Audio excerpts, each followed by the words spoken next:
Hello, everyone out there in Facebook world. I show that we're streaming live on Facebook. It is 12 o'clock noon Eastern Standard Time. I will give folks a minute or two to find us. So if you could go ahead and settle in, please do that for the next 2 hours or so of enlightening discussion. While people are settling in, a couple things you can do if you'd like to use the comments thread to let us know who you are and where you're from. Whenever I do these types of events, I like to give shout outs to where people are at here in the world today. And I'm going to bounce this over to my personal page while we're doing that. It's like we got over 10 people and counting in the room. Oh, 23 people and counting in the room so far. So yeah, while we're waiting for a few of our other friends to join us, please use the comments and let us know where you're joining us from. And once we get started here, I will introduce our esteemed panelists and let you know where in the world they are. Okay.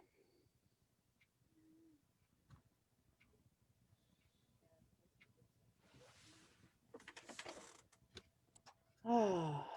Mic's on. All right. So yep, we are live and we are rolling. So welcome everybody to today's live cast. This is a very special panel that I've put together on EMDR and telehealth 1 year later. So for those of you who don't know me, I'm Dr. Jamie Marich. I'm the founder and director of the Institute for Creative Mindfulness. I'm the author of EMDR Made Simple and the co-author of EMDR Therapy and Mindfulness for Trauma-Focused Care. So I already have some friends joining us. We have Pennsylvania represented, California. We have the UK, Austin, Texas.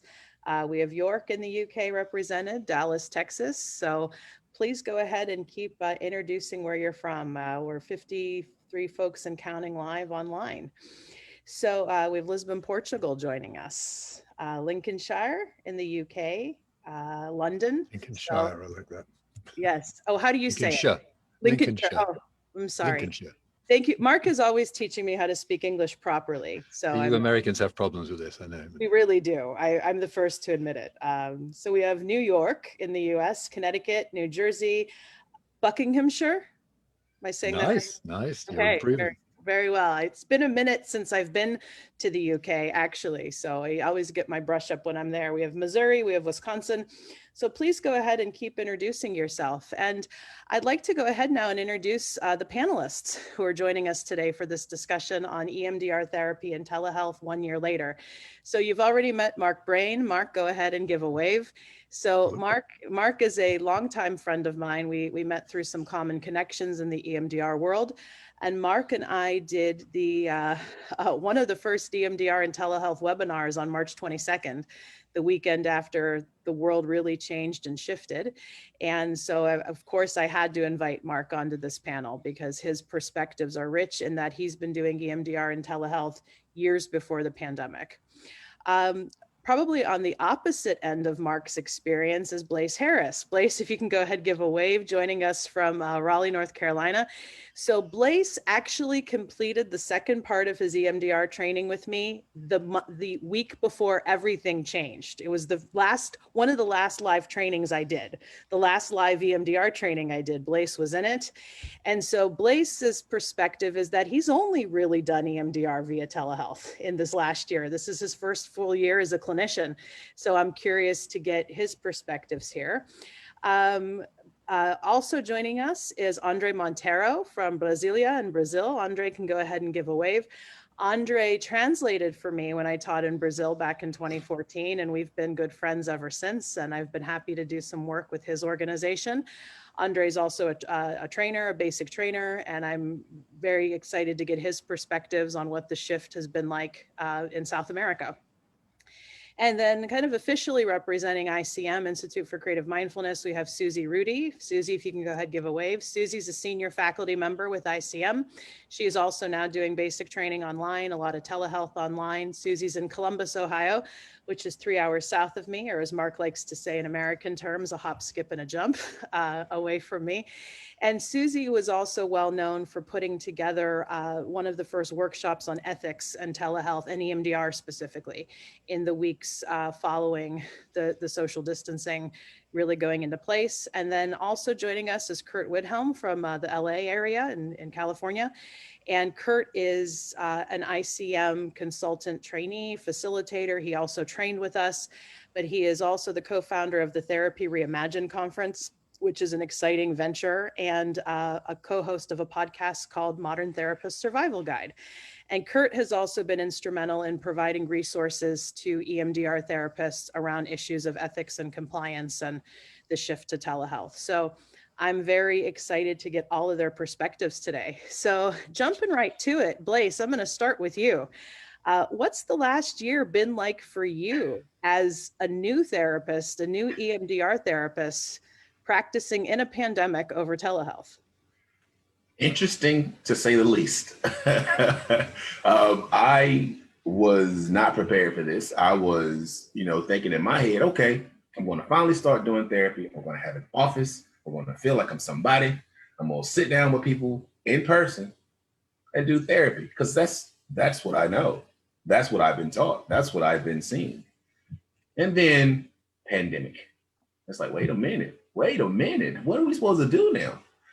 And what's really interesting is all through school, they would tell us how doing telehealth is all the cons to doing telehealth. Don't do this because you don't want people's, info to get out, and you don't know if people is going to have access to it, and internet services and everything is so spotty and da. Well, I think that's been put to the test and pretty much been debunked as far as therapy goes. It's been interesting for me because I enjoy seeing people in person. I am the type of person who wants to see what's going on with you. I can read your body a little bit more. I can see how you do things, how you're interacting with things. And, I know when, let's say if we are hitting a target and something really comes up for you, I can tell because I see what your body's doing. I can see you shift. I can see, all these motions. Now with telehealth, I can still do that, but it's not as good because some people, where you see people do like this, and they're down here, and then it's like, so yeah, this is how I'm feeling. I'm like, can I see your face? How about now? So they do all these things and they hide, or they cut off their camera, or they do all these things, and it's like, or my favorite, they got people in the house, and they are yelling at you and yelling at them. And you like, I had a moment. I was installing the positive cognition on somebody. It was a pretty word. I was like, yeah, we're gonna get to 7. We're gonna get everything down. It's gonna be installed. Everything's gonna be beautiful. Her child and her mama come in. You've been on the phone for an hour and a half. What are you doing? You need to get off of this stuff. You ain't even talking to nobody. What are you doing? I was like, oh my God, no. That's why we didn't get this target cleared. Why? And it's like you don't have the privacy like you used to have. Like when you're in sessions, you can close the door. Ain't nobody gonna come in unless you let them in. With this telehealth though, no. So sorry. No. I didn't mean to cut you off. Go ahead. Yeah, no. I mean, but that's the thing. You can't. You have control over who comes in and who goes out. When you have an office, you can shut the door. Mm-hmm. When you in somebody else's house, people got to go hide in the closet. Got to go do stuff in the car. They got children, they got dogs, they got all this stuff, but not just that. I have kids. And I'm like, my kids will come in, hey, Daddy, what you doing? Go on. I'm working, go on. And that's a distraction for everybody else. I don't want anybody. Don't get into my personal life. That's none of your business. I'm supposed to be all of yours. You're not supposed to be in mine. It's a big difference. So yes. Yeah, so we'll definitely cover how we've handled these challenges in the last year. Like, how do you handle it when somebody is about to install and then, oops, the internet goes out, or whatnot. So Mark, let's bat it over to you. I mean, I know you've been doing telehealth for years, but any differences you've noticed in the last year with the pandemic? How do I follow Blaise? I mean, we could listen to Blaise for the next 2 hours. We just join it. He has that effect, yes. Such a fresh. I mean, absolutely everything you say. I think the bottom line is that I, for years, have been pushing a sort of Sisyphus like a rock uphill to try and get the EMDR establishment over here to take telehealth. Well, we don't use the word telehealth over here. We just sort of work the EMDR online. Take it seriously. I've written articles. I've campaigned for it, spoken about it, and done it. I used to be a foreign correspondent, so I've got clients around the world. So I had to find a way of doing it. I've been doing it for about 10 years. The thing that really has hit home is just how mainstream it is now, and how we went from, as you were saying, Blaise, Zoom is Zoom safe, and you can't do it. What about an ab reaction or dissociation? 1,000 reasons not to do it. And in fact, the EMDR Europe Association put out a very unhelpful set of guidances, basically right at the beginning of the pandemic, saying, don't do it. I hit the roof, and several of us did, and said, come on, we have to, this is what you have to do. You can't just leave your clients. They were saying you can't start with a new client. You can only carry on, only stick with resourcing, play safe, don't do anything scary, But then within 2-3 weeks, and I think, Jamie, the piece of work we did was, thank goodness we did that. Mm-hmm. I'm still getting feedback from that. People see that and say, wow, you really can do this thing. So it's just extraordinary how suddenly, how rapidly the unacceptable became the absolute mainstream norm. Mm-hmm. And I love working online. I've got my padded cell. This is the real thing. This is not a Zoom background. This is your real thing.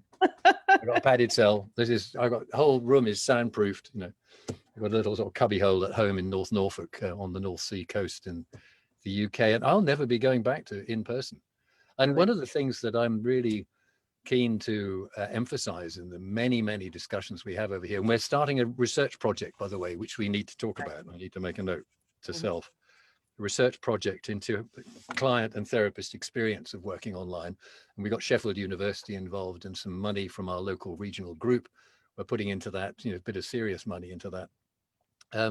The thing that I'm taking out of this is I'm not going back to in person. I shall be doing face-to-face, because this is face-to-face. In fact, that's all it is. Here we got 6 faces. Yeah. And when people say, you've got to work face-to-face, well, that's exactly what we do online. And my goodness me, it's effective. I think in many ways, this is even more, EMDR is ridiculously effective, as we all know. Mm-hmm. But I'm finding it almost even more effective online than in person. I'll make sure we go to that question, because I know I've had some circumstances where I think it's actually been a blessing to be doing this online with certain clientele. So Suzi, let me bat it over to you, what the last year's been like for you, because I know we had some conversations at the beginning of the pandemic where we had a lot of skepticism, like, how is this going to work? So what's your last year been like? Yeah, I can relate to a lot of what Mark and Blaise have shared. If people that know me know probably that I like to do things the right way. And so that's probably why I got so interested in the ethics of all of this, is when I got thrown into, we don't have a choice. This is how we have to do it. I wanted to make sure I was doing things right. And so that was honestly a lot of the reason I hadn't gone into exploring EMDR over telehealth in the past, but have been really surprised. Like Mark said, I've had some pretty groundbreaking sessions with some of my clients that we attribute to the fact that they're at home, honestly. Other clients, that there have been barriers, of course, lots and lots of barriers to being at home. And of course, with the pandemic and, social and political issues that are happening that are, have gotten in the way of some of the track that we are on. But it's been surprisingly okay. The last year, it's, I've learned a lot about myself in terms of my own self-care and balance and things I need to do differently. I've learned a lot from my clients along the way too. I could probably talk a lot about that, but just kind of learning to do things differently when things aren't as accessible in terms of my own coping skills and balance, and having my family at home, and just not having that much separation and distance. But yeah, overall, it's been good. I'd say my biggest challenge is working with the kids, because I do still work with some kids on my caseload. But overall, I'd say most of my adults are doing pretty well. Thank you, Suzi. And then we'll go to André and then Curt. Same question. What's the last year been like for you? Thank you. I also relate to a lot of what is being said. I've been, unlike Blaise, I've been doing EMDR for almost 20 years, just in these face-to-face live modality. And so this year was a big surprise in a way. And what amazed me the most was how the geographical barriers have dissolved, and not only in terms of the clinical practice, but also as a trainer, because in Brazil, where I live, it's also a huge country, and it's hard for us to move around and to set up training places, training groups, especially because not only because of the distance, but also because of in terms of different the economic status of different professionals. So it's hard sometimes to set up a group in a certain region, and then I have 2 or 3, some 3-hour flight away, wanting to get their trainings. So now with this modality, we've been able to get everyone more involved and to give access to professionals who wouldn't be able to be trained otherwise. So I think it's been very rewarding as a trainer to be able to reach out and really go to places where professionals with few resources who wouldn't be able to come to our trainings now do get trained. And I think this is a major distinction. And the other one in terms of the daily clinical practice is that we were used to setting up the office, the chairs, the arrangement, the seats, and the distance that you have to be in relation to the client, and a lot of minute details. And now it's all different. And I think, just like some of you were saying, that we've been able to get closer to our clients. And I think it's more a direct connection to most of them. And I think also curiously, in terms of some more complex clients, the idea of having a screen between us also serves as some kind of protection. So I feel that some of them have been able to disclose more and to be more in contact with what they feel, especially because now they are also in their safe place, so they don't have to move and to come to this weird place, which is our office, and sort of try to find their own space in there. So I think it has been really rewarding to find the adaptability, the flexibility of EMDR in terms of our clinical practice. Wonderful, André. Thank you for those insights. And yeah, we will be shifting also at some point here to discuss training and how those of us who train have found what we have found online. And Curt, what's your year been like?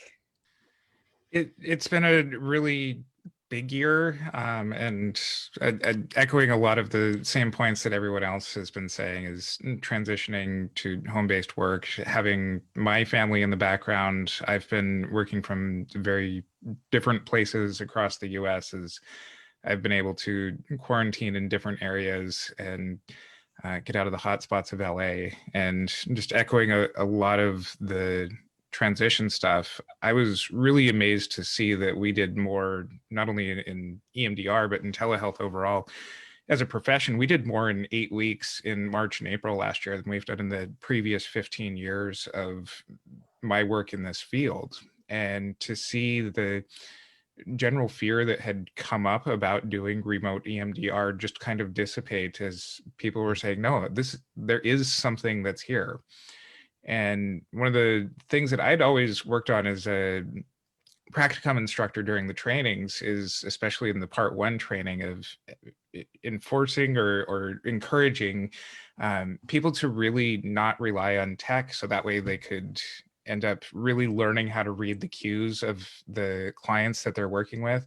And that's kind of completely gone out the window, as that hasn't been really an opportunity here. And really working through consultations in a way of having people learn how to key in different ways has been a learning experience, not only for people like Blaise, who learned one way and immediately had to change, but especially for those of us who have been kind of in older habits too, really having to reconceptualize and reimagine how we are approaching the work that we're doing.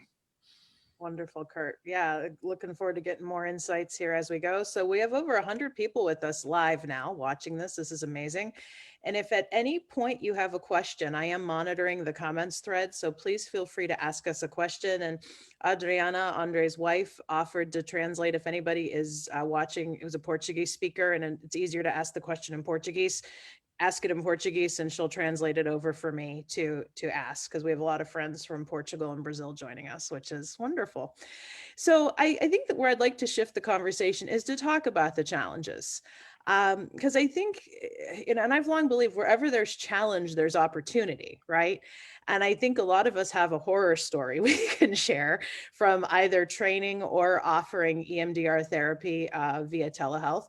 But before I get there, I just want to say how proud I am of the 5 of you, how proud I am of all the EMDR therapists watching, how proud I am of those of us involved with ICM specifically, at how you have been able to adapt in the last year. Because I know I was faced in March with this thing of, we're all going to need to adapt. If we want to keep working, if we want to keep training, we're all going to need to adapt. But that's what we're asking our clients to do in this pandemic world, right? Is to adapt. And yes, isn't EMDR about adaptation? And we've all heard of this thing called the adaptive information processing model, right? Right, haven't we? And so, yeah, I think this whole year has been an exercise in adaptation. And if you would have told me on January 10th of last year that on January 10th of this year, I'd be training EMDR online, I would have laughed in your face. It's that different of a world we're in from last year to this year. So I just want to, before we go into a deeper discussion, just say congrats to all of you for your willingness to adapt and to embrace that. So let's talk about probably the greatest challenge we have faced. And I'm going to ask all of you on the panel your greatest challenge. And Blaise, let's start with you. Like when you were about to install that, oh yeah, and then there was disruption in the house. How did you handle that? The unfortunate part was she had to get off because the kids weren't going to let her finish it. And we were working on, like, her mom was a target. And her mom came in, it's just like, ah. So it's kind of been like a recurring thing. The interesting part about it is that she was okay with that coming in because it helped her process a little bit more. And she's got to a point where she's like, okay, I'm just let it go. Because if I do this, if I say this, or if I act a certain way, then she's going to do a certain thing. Mm-hmm. And so she's like, I can't be confrontational. That's her thing. She's so confrontational. And that's her thing. She's like, she doesn't like being disrespected in any kind of way, whether it be from family, friends, or whomever. And when she feels, disrespected, her first instinct is to fuck back. And I ain't gonna take this, and you ain't gonna do this. I'm moving my neck. So stereotypical, but it's true. But that's the thing. It that instance actually helped her, mm-hmm. which is really interesting to see, and it was really cool. But that really wasn't my worst one though. Yeah. The worst one was actually getting started with I have a 18-year-old, very intelligent, philosophical type, and I'm trying to install a calm place, and it's like you can see that he's fighting me on the installation. Mm-hmm. And I stop right then and there. I say, "What's going on?" He's like, "Well, I don't like being manipulated, and I feel like sometimes people are trying to manipulate me, and I don't know the full on of how this works and letting people in, and trying to do this stuff now." I had to take that back, and he's a young Black male, mm-hmm. and he was skeptical about coming to therapy in the first place. So I took that time just to actually say, look, I know what you've been taught over the years. Mm-hmm. I know what we've been taught as Black men. Don't talk about it, leave it alone, push it down and keep pushing, keep moving forward.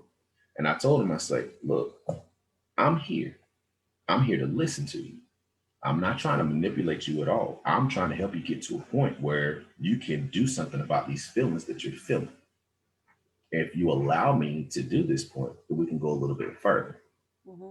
We can talk about as much or as little as you want. We can do this EMDR or we don't. So It's your call. Yeah. let me ask you, Blaise, do you think you would have had that similar challenge in an in-office setting, or did telehealth make it uniquely challenging? I think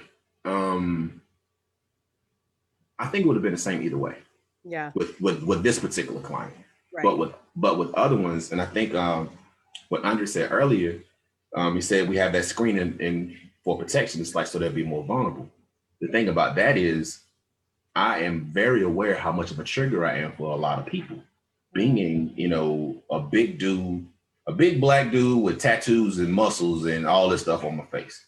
And, you know, everything that's coming out. I know I'm a trigger for everybody. Right. So a lot of people wouldn't want to see me in person.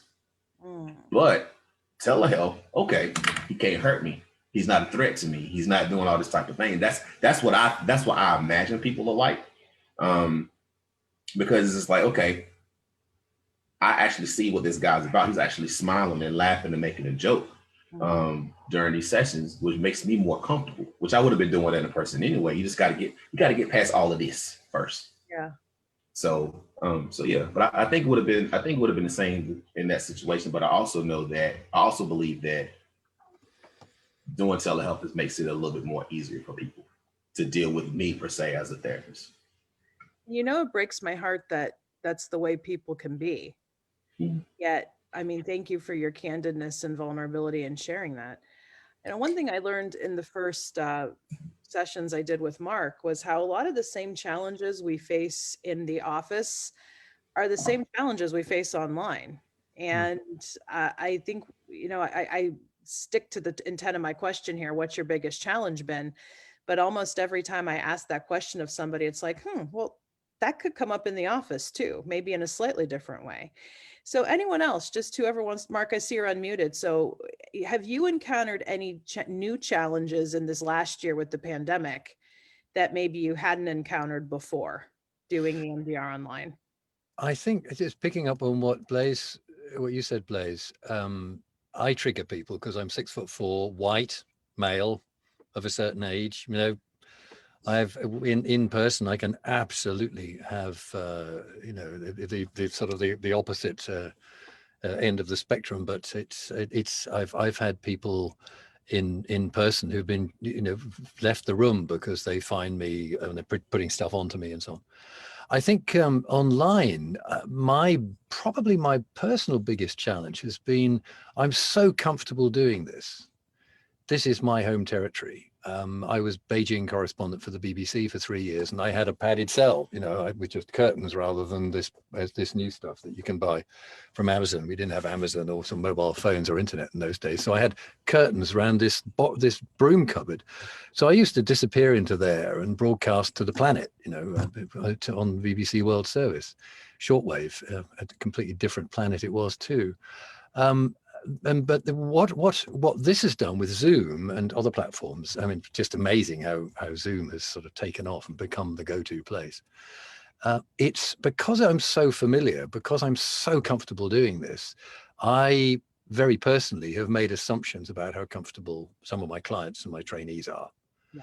And I think therefore my boundaries some people have found it, I've moved too fast for them, because actually I find that EMDR online in this form, it's condensed. When people come into the room, as it were, come online, there's much less a reduced need for pleasantries and getting going and sort of, you know, hanging a coat up and offering a cup of, I mean, I used to offer cups of tea and coffee, and I mean, I sort of work relationally, but it was always a few minutes before we got going.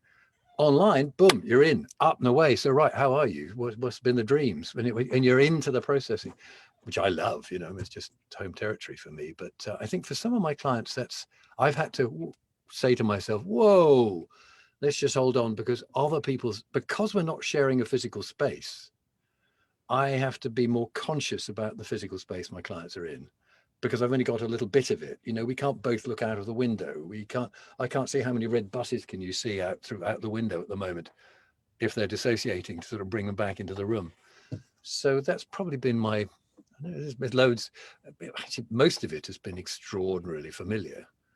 Just doing what I've always done, just like I've always done it.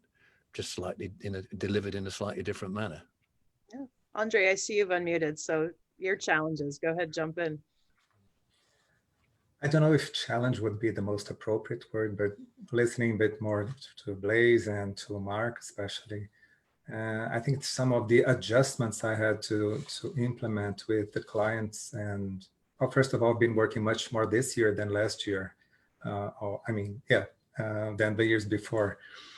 With more, the demand for telehealth has been really surprising, and from people coming from different cities and countries. So it's been really impressive.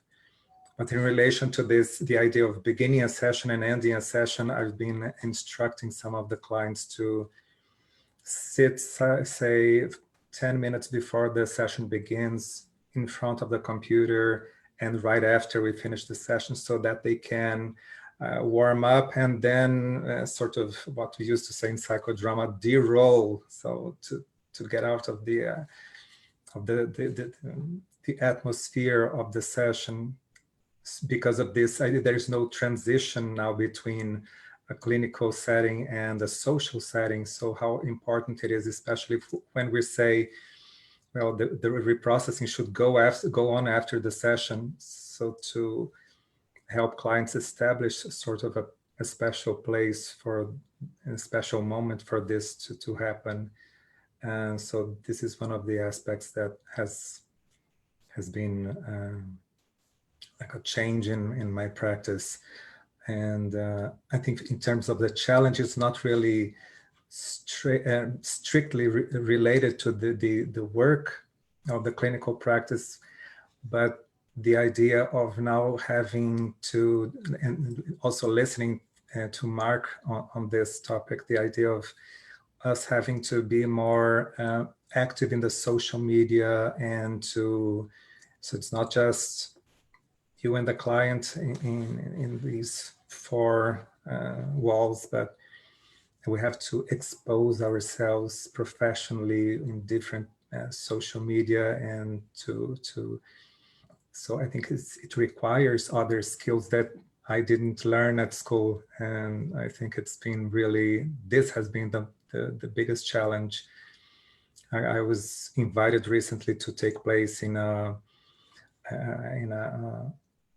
TV, to have a TV program on a TV channel that is opening up especially for telehealth. And so to be able to interview people and how to look at the camera, how to interact, sort of skills that I feel like I lack, these social skills that we see in our clients, and say, oops, you have to also catch up on that. I think you're doing a fine job catching up. I really do. You mean, André, I've so appreciated the interviews you've made available on your channel during, your Facebook channel during the pandemic. Curt and Suzi, I want to open it up to you to talk about challenges or adaptations. And we're getting a couple questions and comments about children specifically, and how some of these issues around attachment and attunement with traumatized children can be difficult anyway, let alone online. So I'll open the floor to you first, Curt, and then Suzi, to talk about your challenges. But if either of you can speak to kids at all in that, we'd be grateful. Oh, that was one of the places where I was going to start. I have a client that identifies as trans at this point, but is not out to her family. And so one of the big concerns is being able to process around issues, knowing that at any time somebody could be walking by the door for something that she is not ready to be out about, and conveying during sessions what it is that she's noticing. And has a very difficult piece to it that initially she ended up responding by just writing on pieces of paper and showing to the camera. So that way it was a way of being able to convey to me where she was at in her reprocessing. It took us a couple of sessions to really be able to find our system in order to do that. But she later identified that this was something that ended up helping her the most, because at the end of sessions, she would have to destroy all of these things that she was coming up with. And so it became a really strong resource at the end of sessions to really fantastically destroy everything that had been coming up, and really being able to put it into a container that she would never have to deal with again. But some of those huge privacy issues that come up are very difficult. And I'm sure that Suzi works with younger kids than I do even, but some of that connection during the early stages is something where it's really about, for a lot of the teenagers that I work with just in general, it's finding something to help distract them with during especially that phase 1 process. That a lot of our teens these days are so used to being on social media with their friends, of having something that they're doing that just helps them open up a lot more if there is something else to engage in, rather than just being kind of face to face and, all right, I'm ready to talk about all of my trauma. But being able to convey things in their life really has some sort of aspect of having something to join them with, very much like in the office. It's just finding that in a virtual environment. Thank you, Curt. Suzi? Yeah, I think, privacy is a huge thing for me too. And that was one of my big hesitations in switching over to telehealth with kids and adolescents. Is initially my first instinct was, can I even do individual sessions with clients? Because it's so hard, like Blaise was saying, at the beginning, to establish privacy at home. You're physically in their home. I can't guarantee who can hear what I'm saying or who can hear what the kids are saying. And so, in terms of my informed consent has shifted. And, I kind of address it, unless they have a headset on, I address it as, I assume that anybody else in the house can hear what I'm saying. And I let them know that too. And we talk about that. I encourage them to do a flip around of of their device when we start sessions, so I can see if someone's in the room. Because, for a lot of my folks, even my adults, the reality is if somebody else is in the room, they may not feel safe enough to tell me that even. And so, I think it's hard to talk about telehealth without also acknowledging COVID, because people are all stuck at home. Most of my clients, I have few clients that are by themselves at home during their sessions. And so, I have had clients sitting in the car or doing different things, but I think that's been probably the biggest barrier for me is people who are, realistically in unsafe situations and have unsafe people in the home, or at least don't feel safe reprocessing. They don't want to say it out loud. And I have done similar things like Curt, some of my clients make use of chat or different things. They don't have to say it out loud. But yeah, privacy has been a big challenge. And then with kids too, just, you have to be creative anyway in working with kids. I've had to really amp that up in terms of creativity. But I think I'd also argue, my teens, even my younger adolescents and my college students, they're so used to communicating online that wasn't a huge transition for them. That came pretty easily, and they have some of their own ways that they're able to kind of distract and distance just being on a camera. The younger kids are definitely harder. They're carrying their devices around the house and having to be a little more creative in that. But I'd say definitely the privacy and confidentiality has been the biggest barrier for me, which would be different if we weren't in a pandemic, right? People would be able to access more private spaces, and I think telehealth could still be great for them, just not in the houses and apartments that they're in now. And we have a question to this issue that I want to get to from one of our former students. And I'm just reflecting here a little bit personally in that I still have experience as a client of telehealth, because I drive about 3 hours out of town for EMDR intensive work with my EMDR therapist. And for many years, we've always done our follow-ups via telehealth. And a lot of you know this story that several years ago, I was in the not greatest marriage, and he was always here at the house. And whenever we'd have our telehealth, I felt I was able to get to like a more secure part of the house. And sometimes I went outside, but there was still just that subtle hypervigilance, right?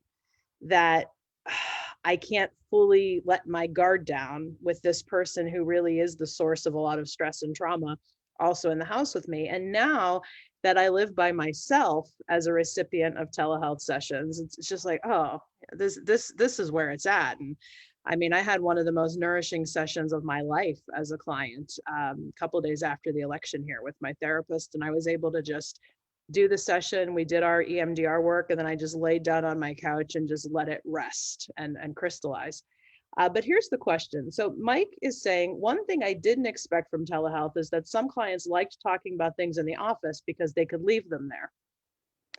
But now that they are saying these things in their home, they're kind of like staying there with them. So what recommendations do you have for helping folks with this? Like some kind of closure ritual or release ritual maybe? Because I think for some people, there is an air of comfort talking about these things in their home, but for other people, I could see what Mike's saying with the question. So if anybody wants to take that, just go ahead and unmute and jump in.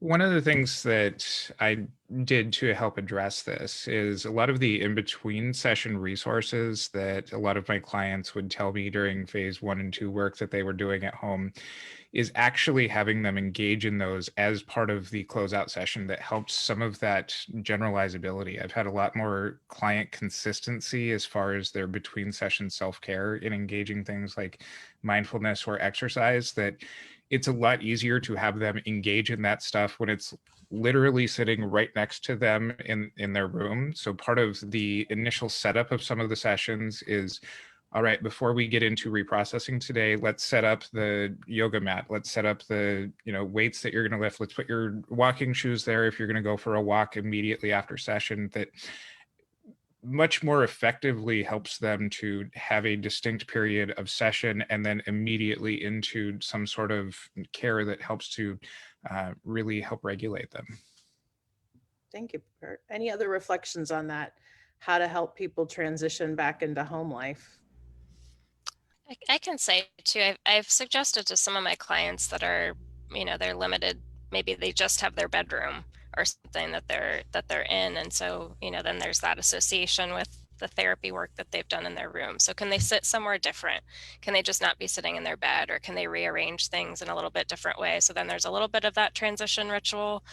I like Andre's suggestion too, that they just kind of sit in the space after session 2 and before session, because they don't have that walk out to the car or the drive home or the different things to kind of transition. So making use of even part of your closure to help walk them through that transition, I think has been helpful for some of my clients. André, I see you pulled a box out. Are we going? Go ahead. In using more concrete containers and based on what they have at home, so they can engage in using what they have. Oh, there you go.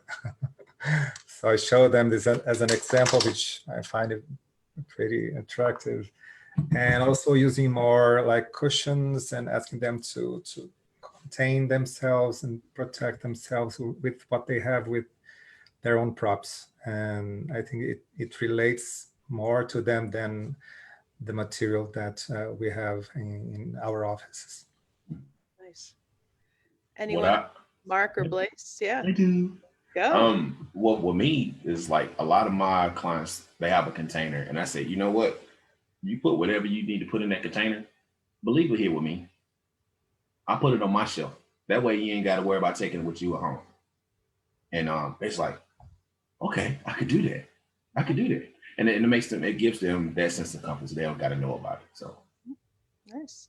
And Mark, what about you? Helping clients kind of be with this stuff in their own space and transition after sessions. You're muted, dear.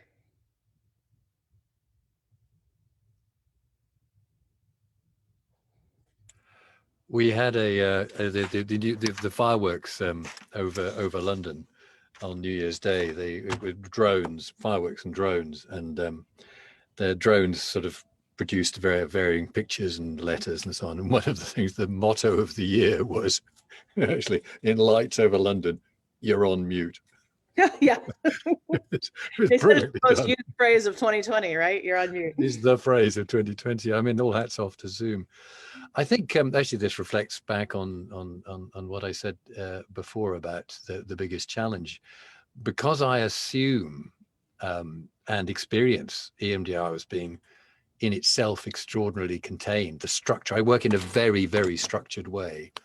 Anyway, I work with a very intense focus on attachment, which some you might have seen when Jamie and I did our first demo session online in March. So I make what I do anyway, whether it was in person, but I think I'm probably doing it more explicitly now that I'm online, is I structure each session very clearly so that at the end of the session, I'll tap in a positive. There will always be installation tapping in. Even if the target isn't fully cleared, I will make a real point of imaginally in the story that we've landed in, and it's very often a childhood story, you know, it's in the kitchen at 7, you know, the sort of stuff that we work with.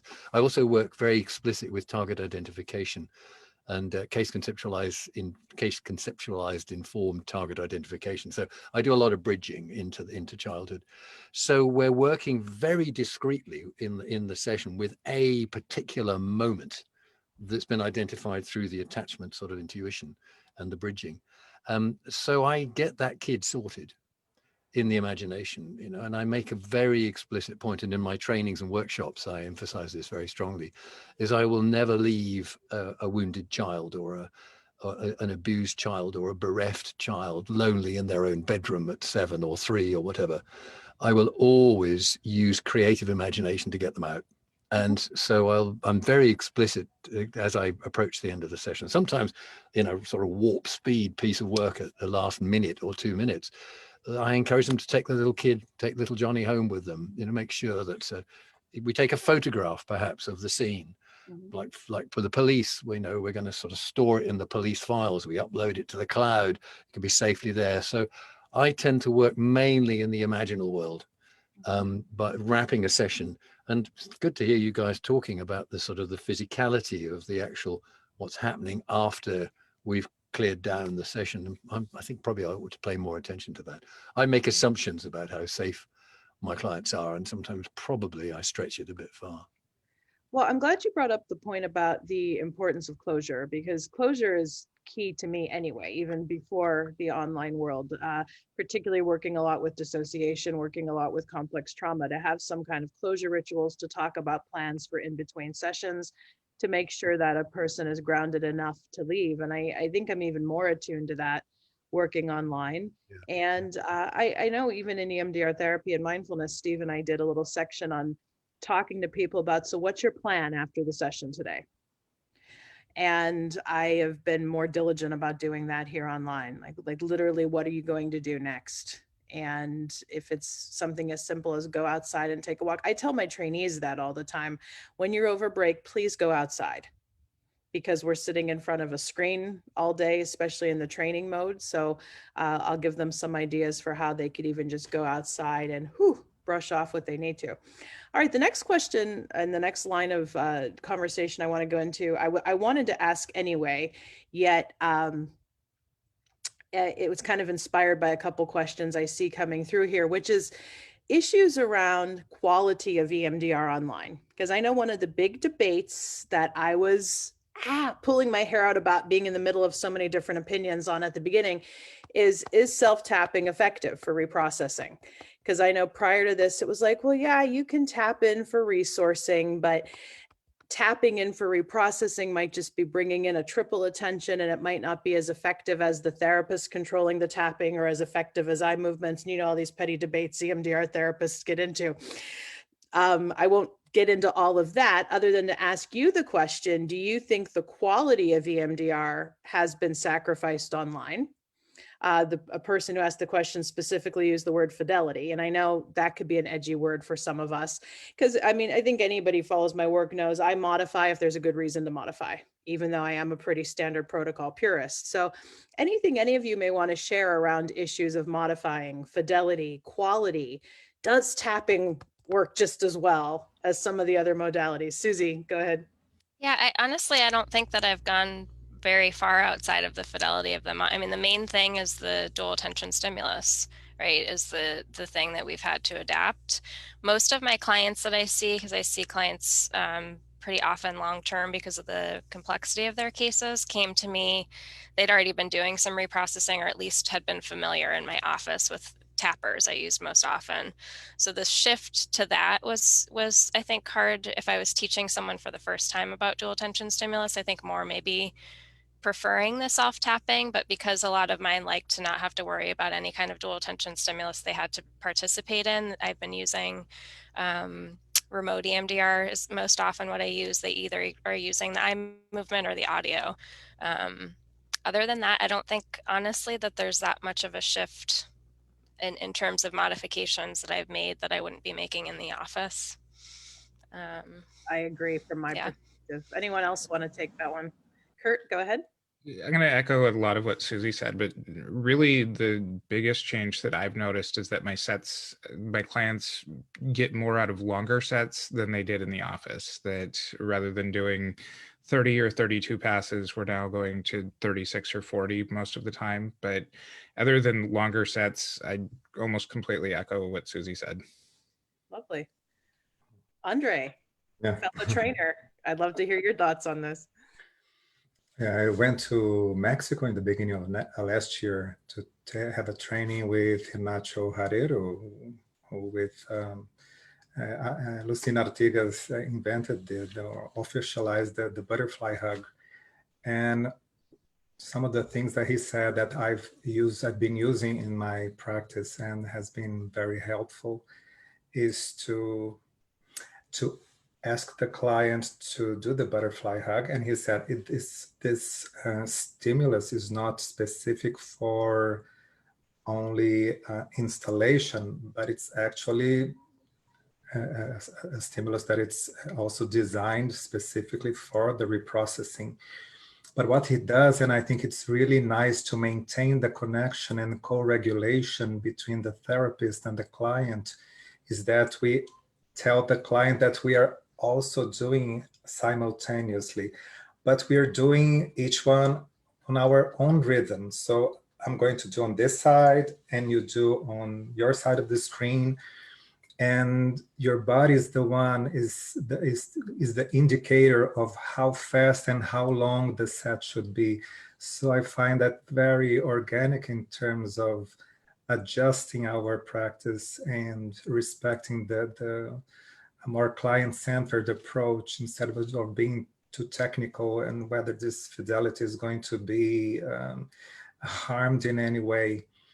And I think it's also important to emphasize how Francine used to say that what is important to observe is how the information changes as we go on. So as long as the information is moving, so this is an indicator that the reprocessing is taking place.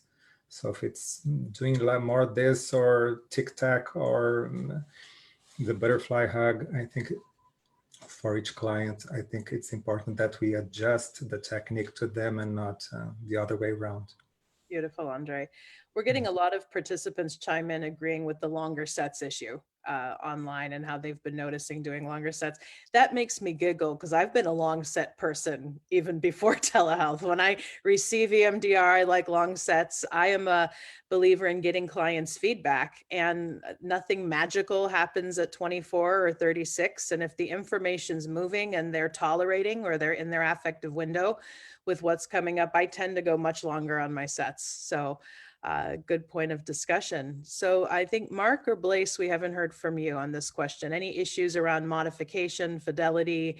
Does the tapping seem to work just as well? Anything you might want to chime in about that? I'm pretty much in agreement with everybody else. I think the tapping works great with people. I admit it, I was skeptical in the beginning about it working. You know, this is like, okay. I mean, I like the pulsers.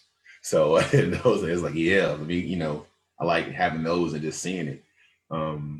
But like I said, when I have those, when I use those, I could actually see what the clients are doing and how they're processing and doing it. But what I'm noticing now, even when they're tapping, all of their mannerisms are in their face when they're processing and stuff, where there might be a lip, you know, their face going like this, or they're closing their eyes a little bit more, or they're smiling or anything like that. So, and like you all said, I am doing longer sets with them too. And I'm starting to do it a little bit more, and I'm starting to get a lot more of, I'm starting to get a lot more good some really good EMDR with the larger sets and stuff. So yeah, Oh, I'm pretty much with everybody else on that. And Mark, I know during our first workshop together, we talked about the beauty that can happen when you tap with the client or when you attune to the client in that way. And I know I've left it up to my folks. Would you like me to tap with you? Would you like me to breathe with you? Would you like me to witness? But I have felt some really awesome connection when I've engaged the tapping with them. So Mark, you want to add to this? Yeah, I've just gone back into therapy after quite a break to my EMDR therapy, which I'm really enjoying. And we started off on Zoom with tapping, and it's been really interesting to be on the receiving end. It's the first sort of longer term therapy, EMDR therapy that I've done for about 15 years. So it's very interesting, and it really works. And starting and stopping, the agency on the part of the client.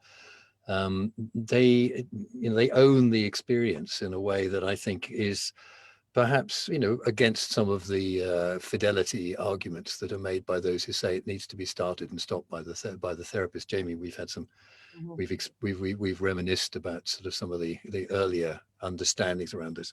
I've been on a bit of an interesting journey in terms of how to deliver dual attention stimulus, bilateral stimulation since working online. I developed a way of working with an app called BSDR Player, just a sort of bilateral tones generator on smartphones with headphones, small in-ear buds underneath bigger headphones. I very much encourage clients and therapists, the therapists I train, to work with headphones. I'm not working with headphones at the moment because I've got a good setup here, but when you're working with headphones, there's an incredible intimacy on the part of the client and yourself with mic-enabled headphones. And I've got, headphones like this with a microphone on them. And then when the client and the therapist are both talking in headphones, on headphones with the sound being picked up directly in front of the mouth, it can create the most extraordinary intimacy. It's like whispering in their ear.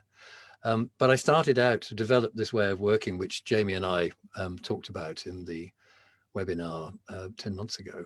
But then I did quite a lot of this with Zoom and discovered it was incredibly effective. I mean, I had huge ab reactions and sobbing and snot out of the nose, and they were tapping through, falling out of the picture, and Kilroy was here, this sort of stuff. One of the challenges, little bracket, is getting people to have their laptop in a position where when they're not looking, I'm not looking up their nostrils. I really do emphasize the importance of positioning the camera at horizontal level.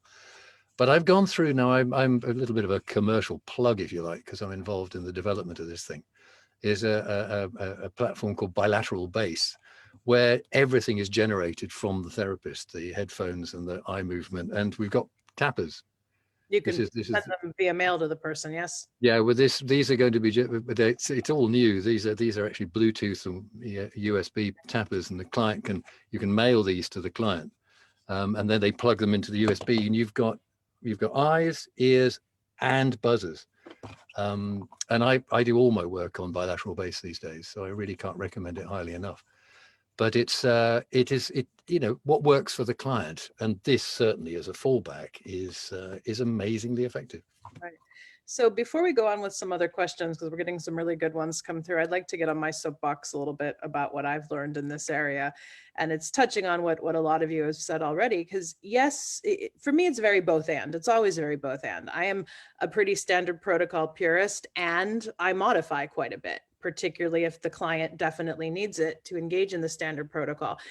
I do believe that for EMDR to be EMDR in the pure sense of as an approach to psychotherapy, and even the EMDR standards say this, it does have to be clinician directed, if you will, because there's a lot of charlatan-y EMDR programs out there online that are like do-it-yourself EMDR.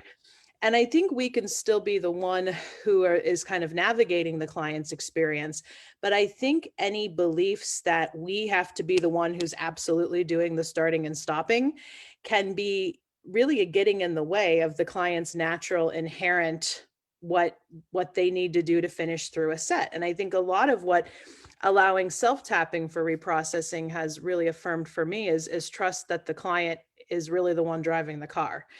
It's interesting. We talked about butterfly hug, and it's interesting, EMDR is the focus of our conversation today. And with due respect to Dr. Shapiro for developing what she developed, with due respect to Artigas and Herrero for systematizing the butterfly tap, it's nothing new. Dr. Kelly Kirksey, one of my collaborators, and we're doing a new course now called An African-Centered Perspective on EMDR and healing. And she's an African folklorist and is just a brilliant study of African healing practices. And she teaches an indigenous practice called body drumming, which was around hundreds of years, thousands of years before we were having this discussion as EMDR therapists. And so I always say that it's a both and, like, due respect to Dr. Shapiro for discovering what she did and getting it researched and codifying it so it is more acceptable by the mainstream. But the and here is that there's really nothing new with EMDR, that it is tapping into this idea of drumming, dancing, both bilateral practices. Even when you make music, sing music, there's a subtle bilateral stimulation in the brain. And that is indigenous. That is the core base of expressive arts. And so when I realized that, because I'm also an expressive arts therapist, in addition to being an EMDR therapist, I realized, yeah, you can have good technique, but don't be so obsessed about it, because what we're doing with self-tapping is really very, very inherent. So the next set of questions I want to ask goes to something I mentioned at the beginning of this, which is some clients are seeming to do better over telehealth, or the telehealth model has engendered some kind of setting that has caused some kind of shift to happen. I mean, I've had one client in particular I can think of who I think we've done a better quality of work on telehealth for a lot of reasons I won't get into, other than, wow, this has been a pandemic silver lining with her. So anything you might want to share about that? What kind of clients or what kind of conditions may create a better experience with telehealth? And then we had a question, which was, is there anything specifically you're doing to track outcomes or to track progress with your clients over telehealth? So I'll open up the floor.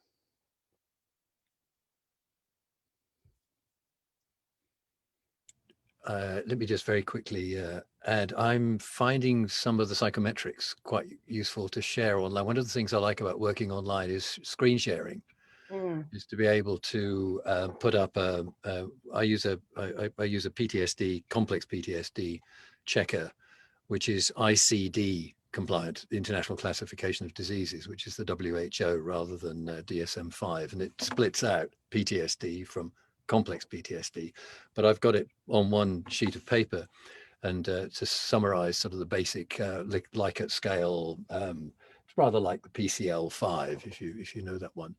And I'm sort of try to make a point, if it's a quantifiable trauma story that's running, is to put that right up front and share it on screen. And I have I'm a bit of a techie nerd. I also have a tablet, and I sort of link up with OneNote, so I can actually write on my tablet, and the screen share will bring it up for the client. So I'll fill in the form for the client as they discuss it in session, and they can see their circles come up on their numbers. And it's a wonderful normalization of post-traumatic experience, where they see, oh my God, this is walks like a duck, quacks like a duck, looks like a duck, it's a duck, and it normalizes their felt experience. So what I then do is, after a few weeks or months, come back and say, yeah, hey, how do you think you're doing? Should we just check in? And I share with them, but then I don't show them the original. And then I do it again, and I compare and contrast, and they say, oh my goodness. So I've look how the score has come down. Out of 72, it's come down from a 60 to a 7. I had that in 4 sessions the other day. And there's something about working online that allows that sort of quantifying dance to work very effectively. Anyone else tracking outcomes, improvements, clients that might do better online? Anything connected to that you might want to share? André. Just say that I think that the current practice of telehealth has been opening new possibilities in terms of research, and the Brazilian EMDR Association is setting up a course also online for clinicians to learn some of the basics in terms of research and how to implement some of these possibilities, so as to use better the vehicle of telehealth, and not to maintain just restricted to the clinical practice, but also to engage in the research and to maintain Francine's motto: research, research, research. Yep. Suzi, Curt, Blaise, anything about clients who seem to do better online? Yeah, I can speak to that. I think overall, I think I mentioned probably my adults I found to be doing better than maybe in the office as compared to some of my kids. Not to say that my kids aren't making progress, but more so with the adults. And specifically, I was just thinking as you were asking the question, maybe what's making it unique aside from just them being in their safer physical spaces, but I think also just that vulnerability, like André mentioned, kind of that extra barrier of being in my office. Some of my clients that I've worked with a pretty long time, but have some of those blocking beliefs around showing emotion or being vulnerable. I've seen emotions I haven't seen before with some of them. I've had disclosures, years into the work that we've been doing that they haven't shared before. And so brand new targets that have surfaced. And I think a lot of that has to do with that distance, even though it's still intimate. As Mark keeps reiterating, it's still intimate, but there's that distance of not being physically in person with me that I think has allowed them, or parts of them, to maybe more freely share some things with me. Nice. Go ahead, André. Also like to add, based on what Suzi is saying, that I've had some clients, especially those with more dissociative features, that they have more options now. I think when, for instance, I have clients who say, is it okay if I just don't look at the camera while I speak? And then they can speak to themselves, as it were, or they can turn off their cameras. So it's only me on the screen, so that I listen to what they're saying, but they don't have to be sort of visible. And this wouldn't be able to take place in a physical setting. And I think it's really comforting to some of these more fragile clients. Yeah, I think there's this issue that it can give more options, maybe different options, yet options that are salient. A couple of people have been asking me about the original webinar Mark and I did, where to access it. I just shared a link in the comments. And also in this webinar package is a webinar I did with Amy Wagner, one of our team members, specifically on working with dissociation online. So I highly recommend you check those out. They're still available totally for free from ICM. I did get a specific question that Suzi and Curt, I'd like your take on, from working with kids and adolescents. And Mark, if you're willing to reflect personally on this, since I know this is something you're out about, what about autism spectrum, or what we have called Asperger's? Do you find that clients who are on the autism spectrum do better or worse with this, or does it largely depend on the client? I'm always going to answer this question with the "it depends" Oh. sort of aspect, but I would say in the contrast of some of the clients that I had been working with in the office versus those that I'm now seeing online, I'm seeing their comfortability getting into some of the emotional and the body sensations a lot more, that it doesn't seem like they're, even more so than neurotypical clients, they're not managing trying to be socially appropriate with me as much, that they're better able to be in their environment and be able to kind of report into themselves and give themselves the space and the permission to even be able to stim as necessary in order to be able to self-regulate and to be able to notice that when they're doing it. And so I have found, for at least my clients who have started in office and moved to online, that they're appreciating this space a lot more. In addition to all of the not needing to transition into the office and not needing to plan their day, and it's a lot easier for them to for most of my clients, click a couple of buttons off of the video game that they're in and then go into session. It's not needing to transition and fight with parents, fight with caretakers, of needing to get to the office and go through all of the navigating of the physical world in order to get into the space as well. So I'm seeing a lot more effective work online, especially with this community. I would, as Asperger's myself, diagnosed this year at 70, which has been an interesting experience, making a lot of sense in the last 7 decades. I would absolutely resonate massively with what you say, Curt. For me, the soothing of this is my padded cell is not just, this is not just soundproofing. This is my safe space. This is my sort of, what's her name? Your wonderful Asperger's lady. Temple Grandin. Temple Grandin, it's the sort of the cattle holder. This is very new for me to understand this, that my experience of life is informed by being on the spectrum, and lots of others said, yeah, we've known that for a long time. Well, I've only just discovered it. And there's no question that when I'm in therapy myself now, just being able to, that's all I have to do is close the door. And then I close my eyes as well. I do most of my work just with eyes closed and the self-tapping, and I'm in that internal self-referencing world. And I've got a colleague, a wonderful colleague here, Caroline Van Diest. We did a webinar yesterday, a follow-on to one we did in November on EMDR with folk on the autism spectrum and with ADHD. And there was a very general experience and enthusiasm for that working online is wonderfully safe and containing, or can be, and really, really effective. And of course, the other thing that is brilliant about the working online is just how democratic it has become, and how many folk we can reach on these webinars.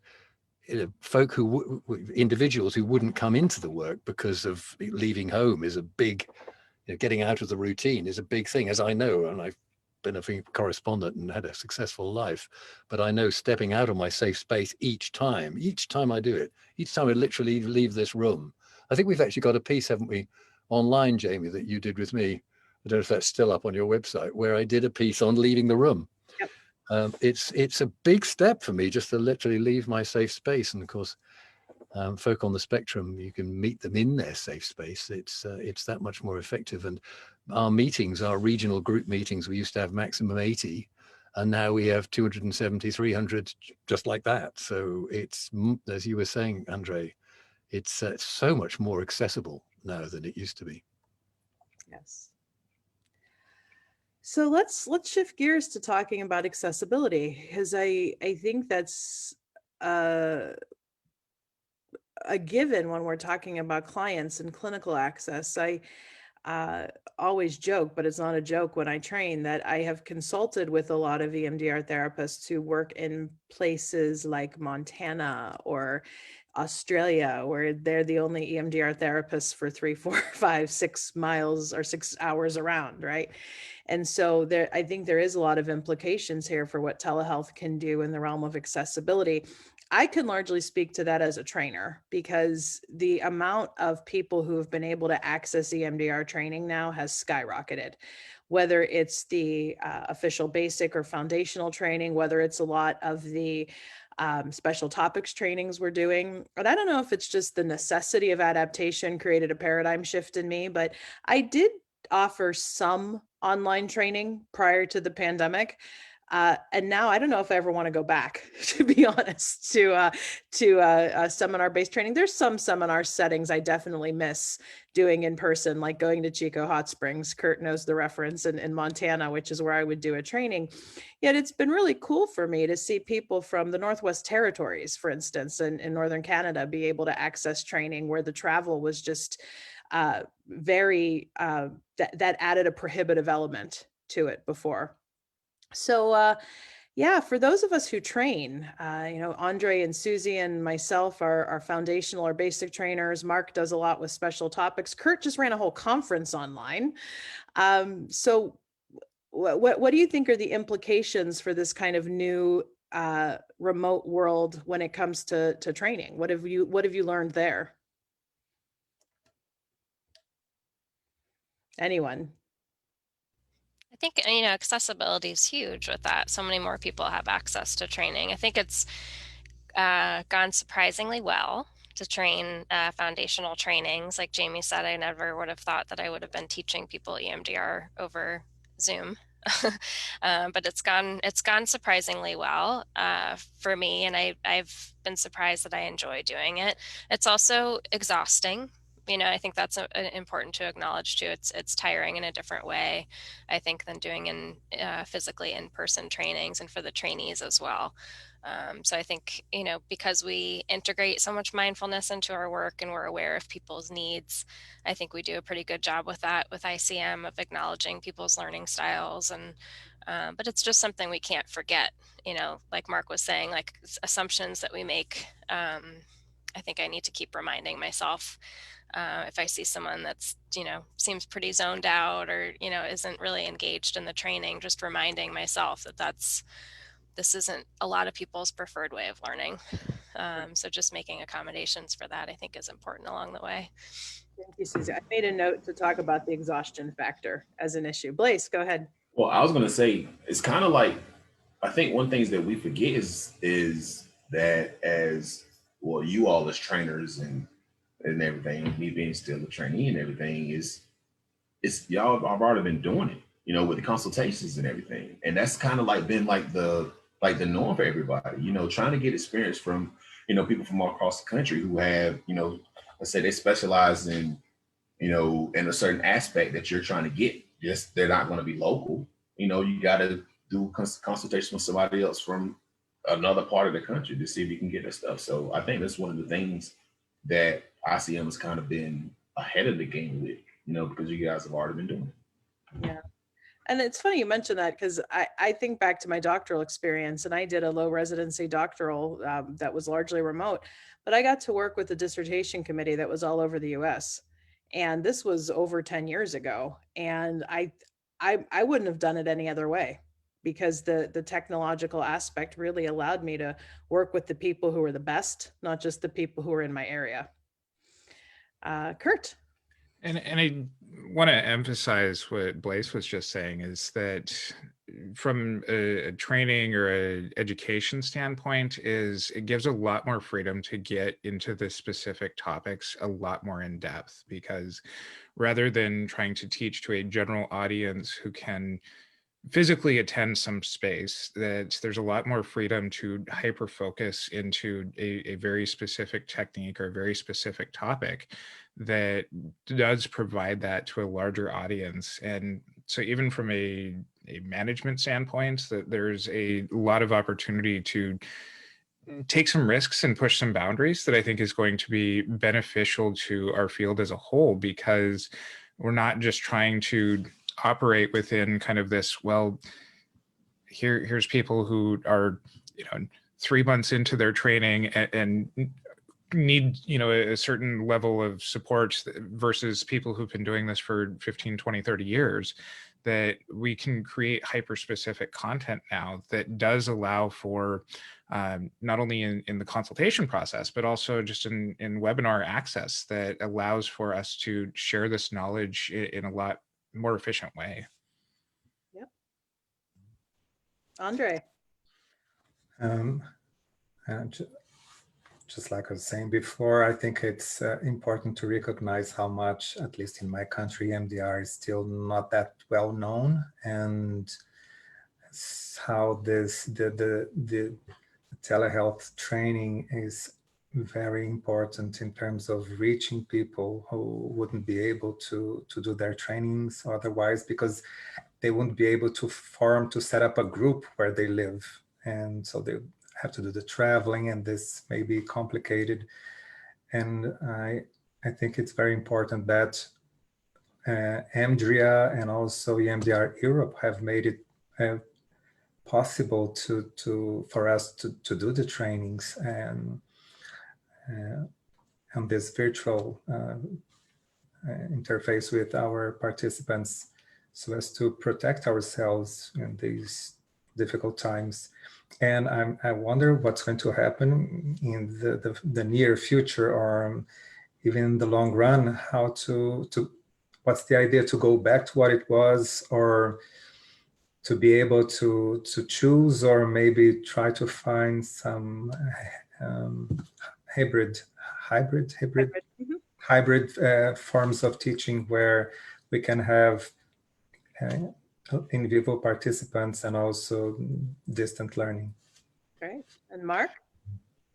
Get me going on training online. I absolutely love it. I do advanced sort of post-basic workshops, working with integrative, transpersonal, attachment-informed, sort of concatenation of adjectives I give it, where it's really intense, where I do a bit of coaching in sort of next level EMDR, and then I do a live demo. Then people go into triads and with facilitated triads. So it's really, really full on. And there's lots of really good things about it that, for example, the chat function in Zoom, I have a fantastic team of facilitators.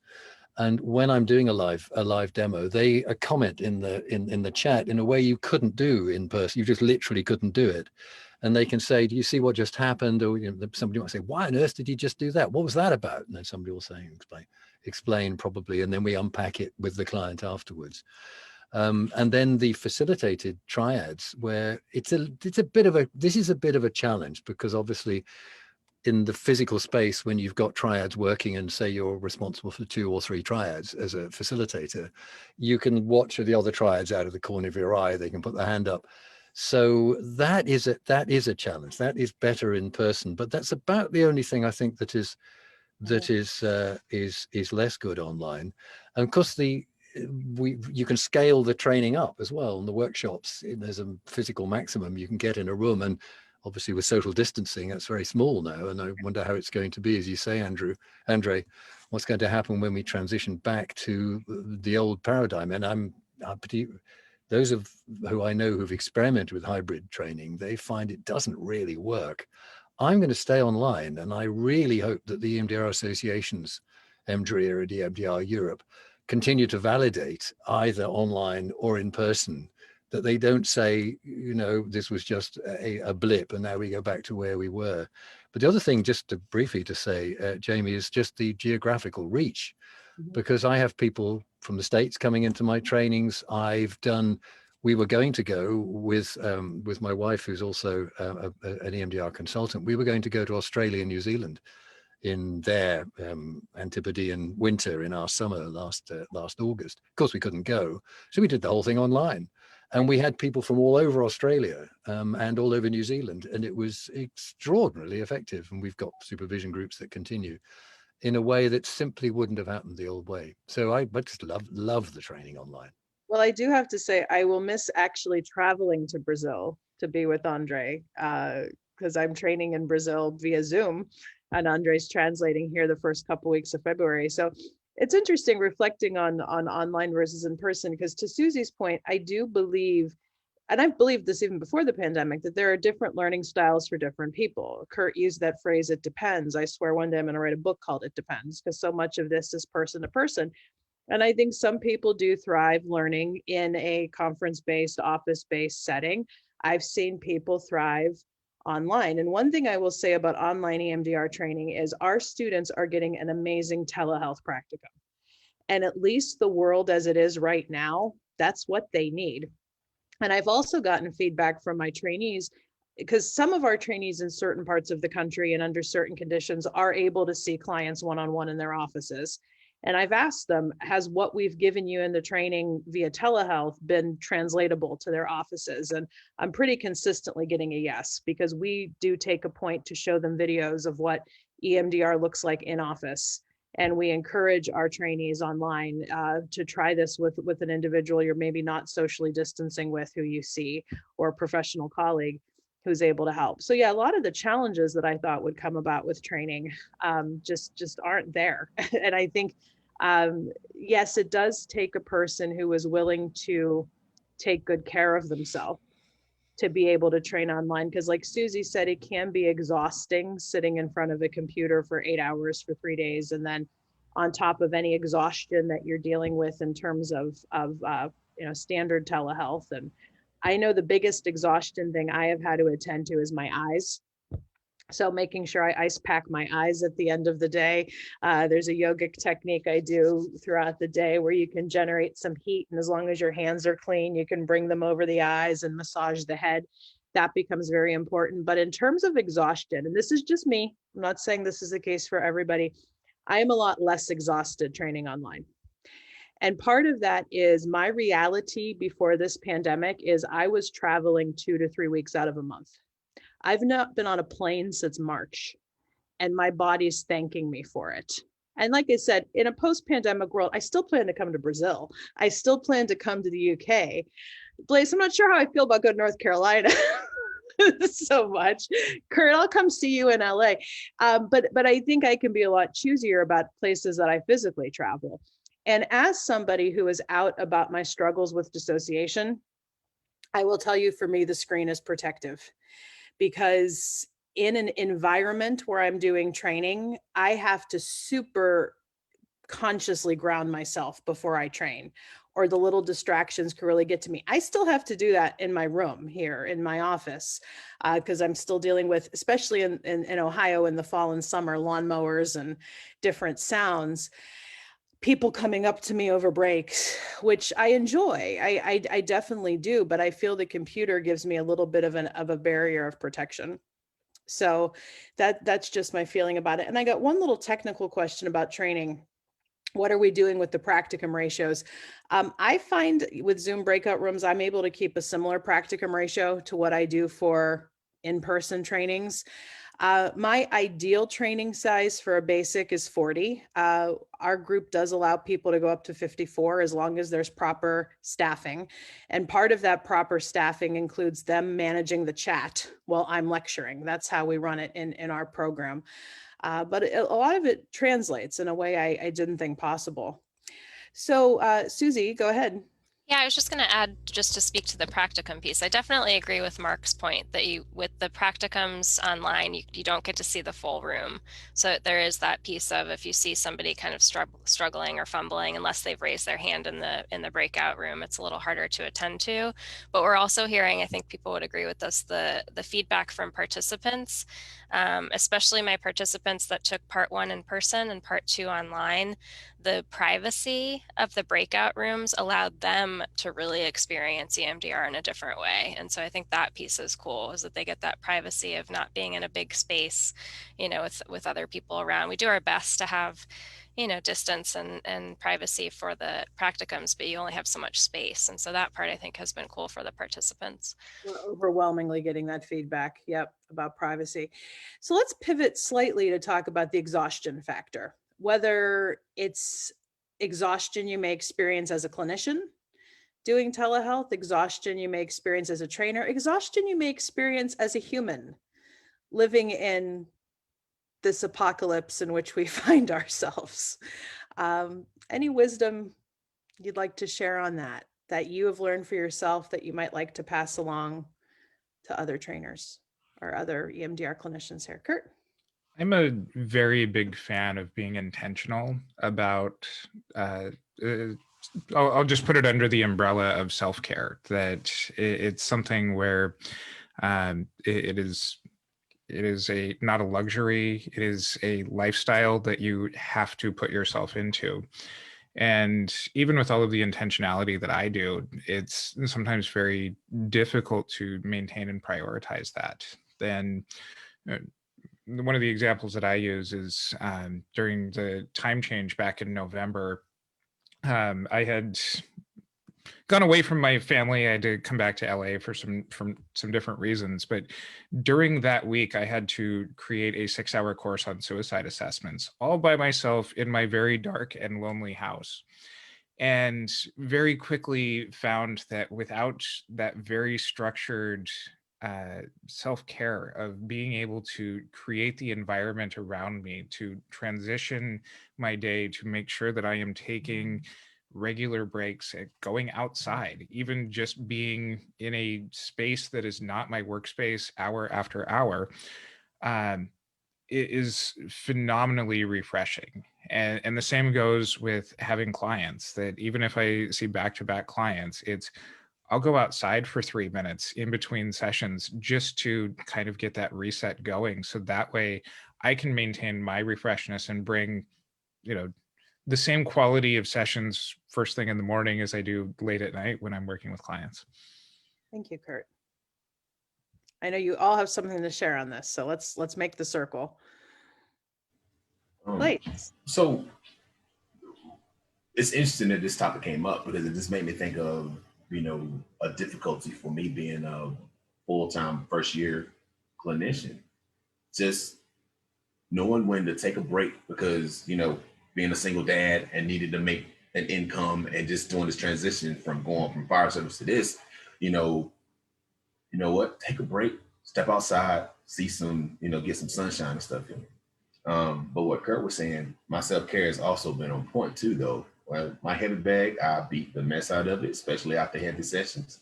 I have journaling, I have spin art, I have all these things that I keep in mind just to keep me from being overwhelmed. Especially, you know, with heavy EMDR sessions. And I know y'all know what I'm talking about when you have a really heavy session, especially if you have a couple of heavy sessions back to back. You know, just being sure that you make that time to check in with yourself and doing all those things that you need to do. So I am very aware. I am very aware and make sure I keep my mental health in check.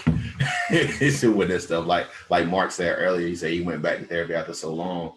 I did the same thing early in the week with everything that's been going on. It's like, you know, it's been a minute since I've been, but I knew it was time to go. And I think that's what a lot of us forget to do. It's like, hey, get you some therapy yourself, sir, madam, whoever it is, do your thing.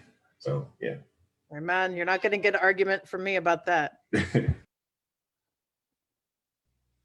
Yeah, I can say just in general, my tolerance for longer days is not as high over telehealth. I think it takes me personally just a little more physical and emotional energy to attune at home, just with the other distractions that I have in my life. So I have had to adjust my schedule to accommodate for that. And I also think just based on things that our clients are experiencing that we are also experiencing along with them, that emotional fatigue has felt different. You know, there's always clients where you know, there's some countertransference or different things coming up that you feel about their stuff. But I think with a lot of the things that have been happening in the world, whether it's the pandemic, you know, social issues, political issues, things that are going on, I'm feeling it too. And so it feels a little harder to be present and supportive for clients when you're also feeling hopeless and helpless about some things. So I think just in general, like Blaise said, like the self-care needs to be there. We don't have the natural, you know, as much as it's nice to have the efficiency, like Mark was saying, of someone, you know, turning on their screen and being there and present, that social, you know, interaction and little things that you have in person with people, I think added to my, you know, it would fill up my bucket a little bit so I could continue to see client after client. And so I think just some different things I've had to change and be more, like Curt said, intentional about how I'm doing things and taking care of myself, because it's all just a little heavier right now. Most definitely. I turned off my background so you could see my cat Misty. She hangs out back here with me during a lot of my sessions and trainings, and it's the little things that I don't bring Misty to trainings with me, and so to have her with me just as a comfort to be able to ground, and I just have such a nurturing attunement with her. It's been that. So who haven't we heard from? André and Mark on the exhaustion factor. I think I'm fairly resistant to back-to-back sessions, and what I think is for me more disturbing is to have clients and participants in the trainings that are dealing with the COVID in itself, and that in a way we are not sort of we're not speaking from an isolated place. We are on the same, not just on the same page, or on the same level, and we've been having more and more participants and clients complaining or sharing that they are recovering, or someone in their family has deceased, and I think it's been this has been more draining emotionally for me, because it's not just neurosis, it's the real world, so to speak. It's not something from the past, it's really unfolding. But in terms of the trainings, we've made arrangements in order to enhance the learning ability or the learning experience from our participants. And that is to reduce the trainings from 8 to 5 hours daily, which means we don't have to travel. So we do 2 weekends instead of just 1. And more specifically, we have after every 1 hour approximately kind of a break for questions, which is also something that in the in-person would be easier with raising hands, but here it's more complicated. So we establish 1 hour after each hour, we open for questions, and then kind of after every 2 hours, 10 to 15-minute break. And participants have been saying that this has been really comforting, and so they don't feel drained at the end of the day. That's one thing that's interesting you say that, André.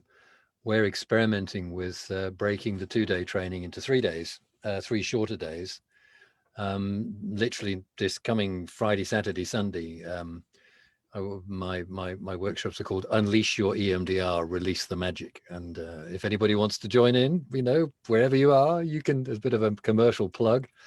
But we've actually broken it up 5 hours the first day. It's 12 contact hours. So we've split it up over 3 days. And some of the feedback was that from the trainees to go from 9 to 5, even with the breaks, it was pretty intense, really intense. So we're experimenting with that. And I'm very optimistic about that. Interestingly, I think really this is a Widhalmian, a Curt observation about it depending. I hear from quite a lot of colleagues what Suzi you describe about finding stretched, and I wonder if there's a little bit of male female. Interestingly, I think quite a lot of my female supervisees have struggled more with the containment, with the self-soothing. Quite a lot of my, maybe a little bit Aspergery, but a little bit sort of left brain male colleagues have rather enjoyed the structure and the ability to switch in and switch straight out. I certainly find it less tiring actually working online than going down to London, sitting in person, getting on the train, going down, going across. I mean, it's a good opportunity for exercise.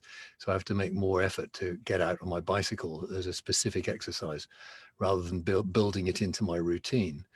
But I'm finding the ability to have sort of 57, 58 minutes with a very clear beginning and end, switch the machine off, leave my room here. And I'm hearing my wife chopping in the background here in the kitchen. And we go out and I might just get Twitter up and, obsess about Brexit or about Trump or something, which I find very personally soothing. So I think it is horses for courses. I find it less draining to work online than I did in person. But the danger there is it's so easy to fill the day. Putting the boundaries down around the hours is bonkers. I did a week the other day, which is nearly 50 hours online. Yeah, I'm glad you mentioned that about the boundaries, because I saw a meme at the beginning of this. You're not working from home, you're living at work. And since 2013, my office and my workspace has been attached to my home. So I've long had to, be attentive to those boundaries, but it's even more so now. When you're in business for yourself, you're never really caught up, et cetera, et cetera. So it has been a lot about intentionality. And I like that we've made Widhalm into an adjective here with Widhalmian. It works for me. I like it very much. So we're getting a couple real practical questions kind of come through, because we've hit on a lot of the main issues that I wanted to cover. So somebody just asked me, do blue light glasses work? And any tips you have for keeping your eyes healthy? I rotate between wearing blue lights and not. There are some sessions when I'm here on the computer, because I had LASIK surgery, so I don't have to wear glasses. At least at this point in my life. And there are some days where the blue lights feel like they're more annoying to me, and other days where it's like, oh yes, they really super help. I will say for me, what has helped the most is either icing my eyes or icing my head at the end of the day, especially if I'm feeling a little bit of energetic dread. I have a eye patch, or not an eye patch, but like an eye pillow that I can keep in the freezer. And you could put essential oils on it or any kind of scent that you like. And so sometimes I just need 5-10 minutes with it at night to just keep the ice over my eyes. And that very much helps. I know any headaches for me that are energetic, an ice pack on the back of my head or here really seems to help. I talked about the palming the face technique with actually giving some massaging to the eyes can be helpful. And a few of you have said this, go outside, even if it's the 3 to 5 minutes in cold weather or rainy weather, if you can be undercover. Sometimes getting the hit of the mist might actually be very helpful. Those little pockets of going outside are just very, very useful for me. So that's my experience, strength, and hope to pass along on eye care.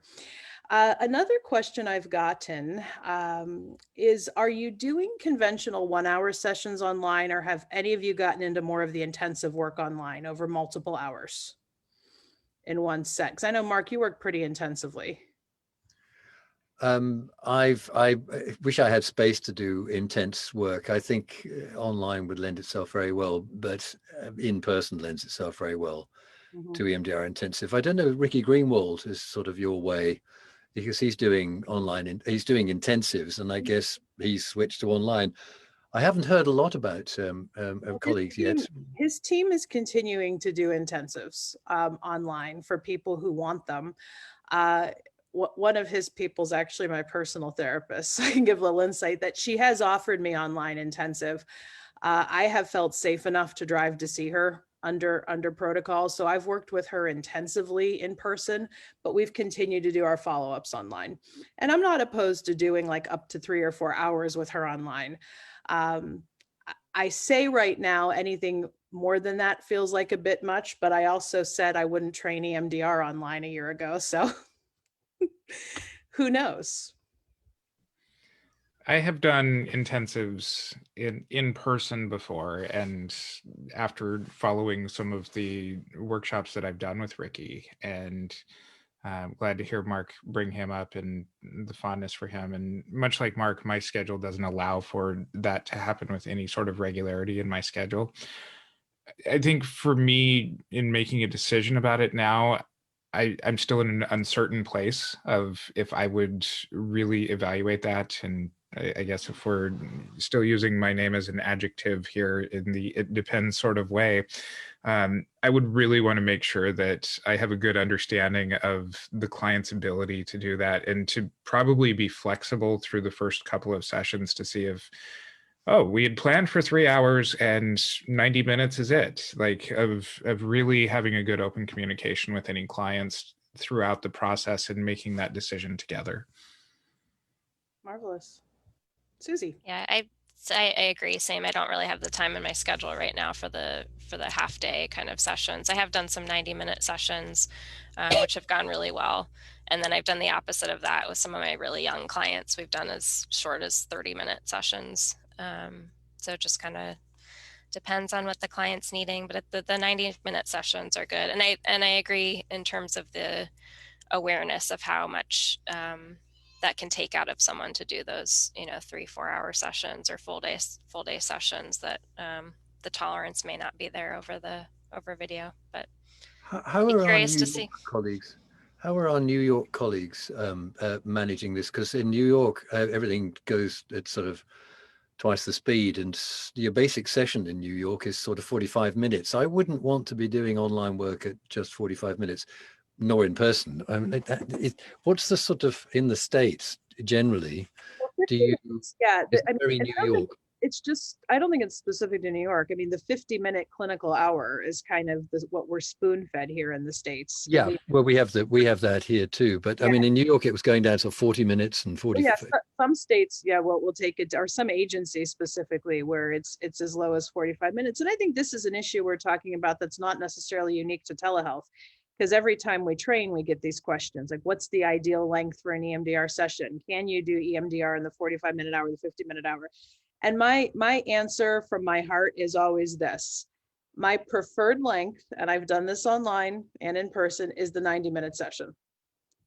But the other hand of that is I always want to be clear to my trainees, I don't want to discourage you to think that you have to craft a 90-minute session, particularly if your agency, your setting, insurance won't allow for it, that EMDR can be done in 50 minutes. It can be done in 45 minutes. You just may have to be more intentional about starting and stopping, more intentional about not doing so much chit chat, more intentional about a lot of these things. So yeah, I've done 90 minutes, I've done 60 minutes, I've done the 50 minutes, all on the online forum too. But I think a lot of these questions, but whoever said this earlier, I think the online, but also it depends, because I could see this being different with certain clients. It has kind of eliminated a lot of the chit chat, where it's like, all right, we're here, we're present, let's jump in and get to work. So I will say the exception to that, Jamie, though, or may really socially isolate. Like I have some people that don't have talk to anybody else except for me sometimes in a period of several days. So that would be my exception, would be the people that are just lacking social contact, period. Places of experience. Yeah, I had a lot of people that just want to, man, they have so much stuff that they just want to just get out in the beginning. And it's just like, at the same time, it's like, I'm thinking to myself, like, yo, we need to process that. Like, we really need to, but I don't want to cut you off. We get to the point where, because, you know, like Suzi said, they don't have the interaction with people, you know, and then, you know, they get to my session, it's like they want to it's just verbal diarrhea the whole time. So. And that's been a consideration where some of the clients, especially some of the kids and teens who might have appeared as resistance in the office, who would use that as a stall technique to be like, oh, now we've talked for like 25 minutes. We don't have time to reprocess today. That it's important to distinguish that from this social isolation sort of aspect of looking at it as a need rather than as a resistance, and being able to incorporate that into the overall treatment plan for those kinds of clients. Curt, thank you for saying that, because it jogged my memory of a question we got a little earlier in the session. And I think this is a not unique to telehealth question, but if we have telehealth applications, we can, which is, how do you get quote unquote resistant people? And I use air quotes because I don't like the word resistant. I think all resistance is about something, really. But the specific question was with teens, resistant teens, how do you get them on board with skills like container or mindfulness or breathing? I mean, Blaise, like people who come in that might be a little skittish around therapy, how do you get them on board with some of these resourcing techniques that we might really emphasize? So anybody want to comment on that? And is there a difference between in-office and telehealth? I'm gonna be honest. You sent them your TikTok channel, right? Not yet. To be honest, I do a little self-disclosure. Okay. Because, you know, a lot of them, I mean, a lot of the people who are skeptical about it, I had the same skepticism in the beginning about EMDR as well. And I said, I'm straight up with them. I said, look, I know you might think this is a bunch of bull job, and you ain't gonna, you know, I'm gonna put it in a container. I'm gonna use my imagination. Yeah, okay, all right. But then it's just like, give it a shot. What do you got to lose? Everything that you're here for a reason. And a lot of stuff that you've been trying to do before hasn't worked. So why not try this? Yeah, you know, what's the worst that's gonna happen? Oh, it works, and you start to feel better. So let's give it a shot. And so usually that's like, okay. And then once I start doing, you know, and I get down into my soothing voice, just think about how this makes you feel when you're installing your container. And how does that make you feel? How are you feeling now? It's like, I feel so calm. I was like, exactly. See? And so, and then if they have a musical calm space or something like that they want to do with that makes it a little bit easier too. You know, I say, okay, let's break it down. Let's listen to something actually, you know, a song that's inspiring to you, or a song that you know, is calming to you. And once I start breaking it down that way, okay, so I can just listen to this song and do slow taps when I'm driving down the road and I'm okay. Yeah. Oh, okay. And so, and that seems to work.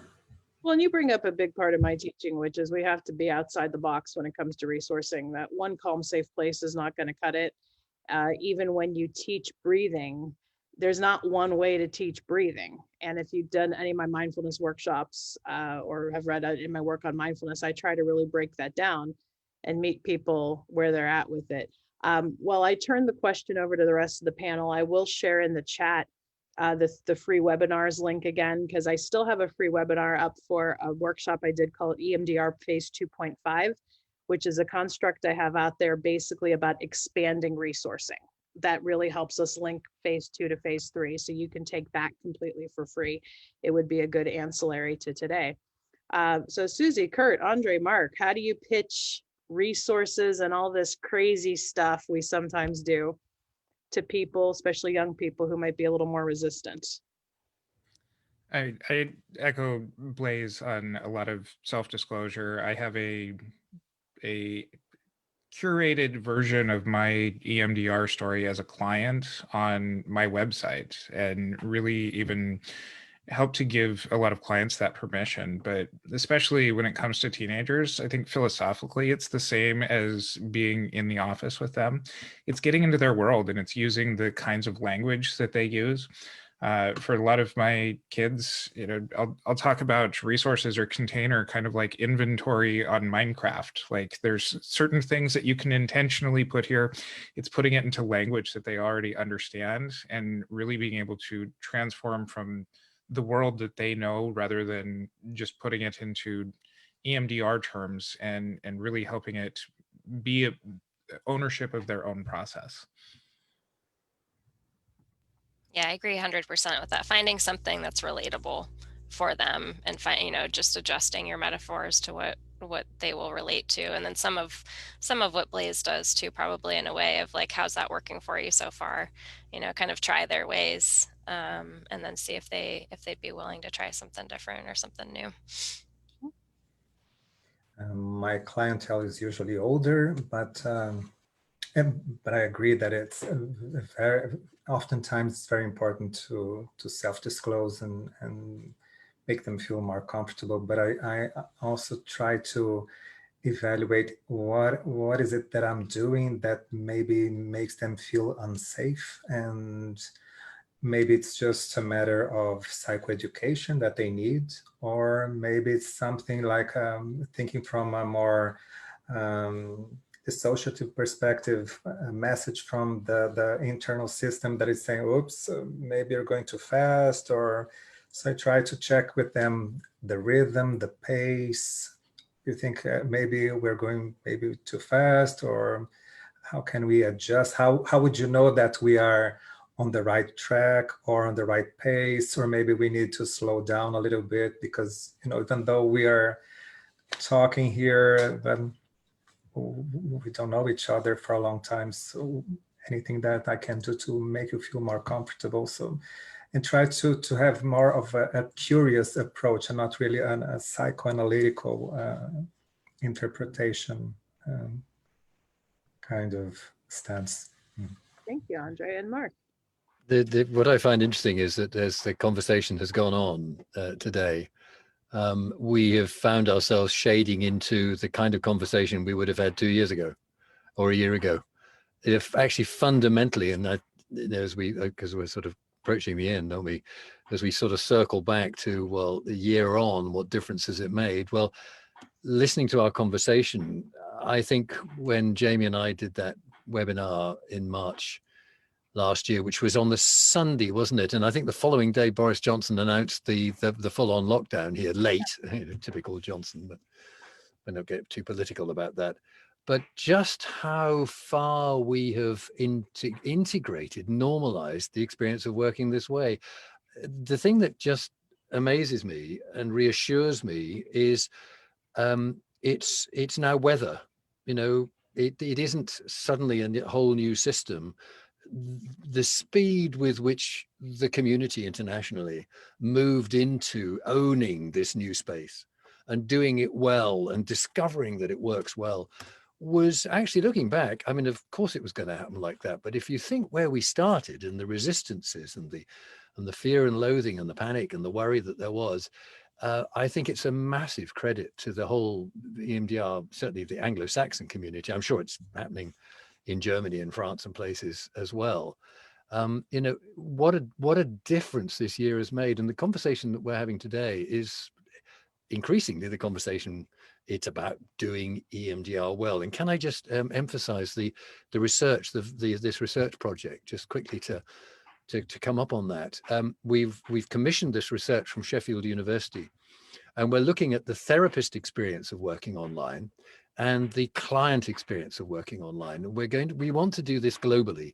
We won't be able to work with clients outside the UK for ethical and sort of, you know, safety reasons, but we want to put the questionnaire out to anybody who cares to answer. So I've already told them, Jamie, that I'm going to bring you on board to amplify the request, the invitation to do this survey. And I'm pretty, you know, people say, where's the research? As Francine always said, research.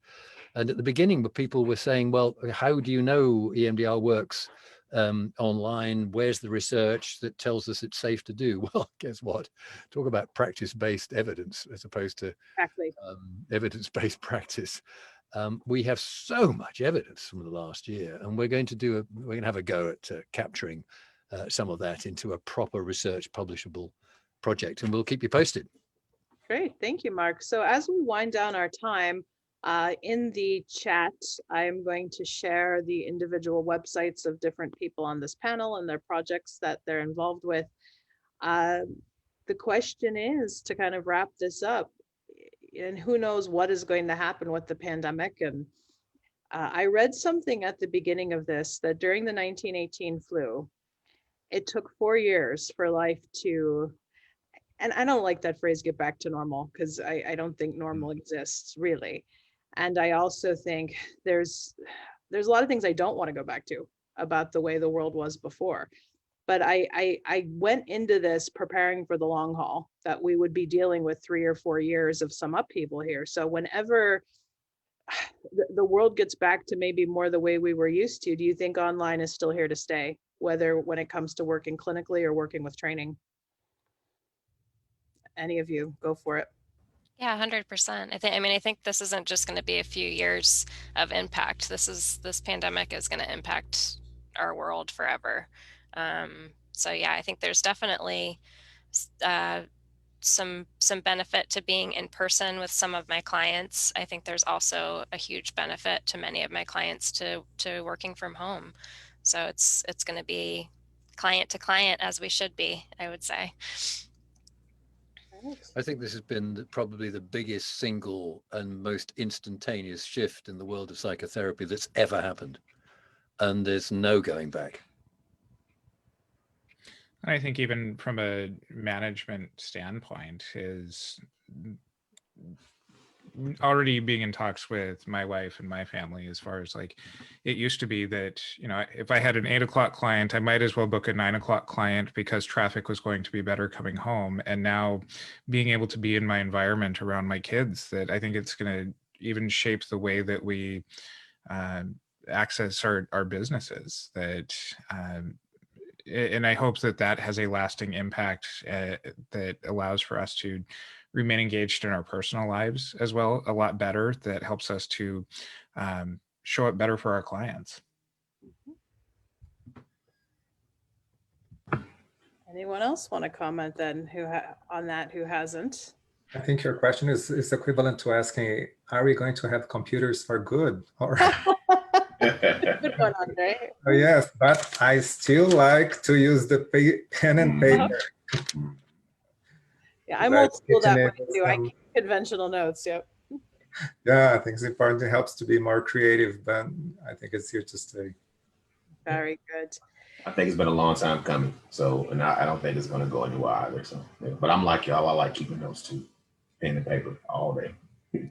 Well, I'm a simultaneously very progressive person and a very old-fashioned person. So this idea of working all on the computer but taking paper notes is very on brand for me. I'm glad to hear it is for a lot of you too. Well, we're getting a lot of thank yous from people for your experience.